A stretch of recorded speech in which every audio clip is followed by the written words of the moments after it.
بسم اللہ الرحمن الرحیم۔ رنج، مصیبت اور پریشانی اس عمل سے ختم ہو سکتے ہیں۔ روزانہ 296 مرتبہ اس میں مبارک کو پڑھیں۔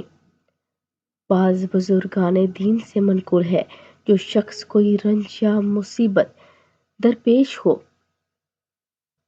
کسی بھی شخص کو کوئی غم، کوئی مصیبت درپیش ہو تو اسے چاہیے کہ روزانہ 296 مرتبہ اس میں مبارک یا صبورو کو پڑھے۔ 11 دن تک پڑھے تو کوئی اور پڑھ کر پانی پر دم کر کے مصیبت زدہ کو پلائے تو اس کی مصیبت ختم ہو جائے گی۔ اگر خود پڑھے تو تب بھی ٹھیک ہے، اور اگر کوئی اور پڑھ کے دے تو اس سے بھی اس کو راحت ملے گی۔ اگر ویڈیو اچھی لگے تو لائک، شیئر اور سبسکرائب کر دیں۔ جزاک اللہ خیر۔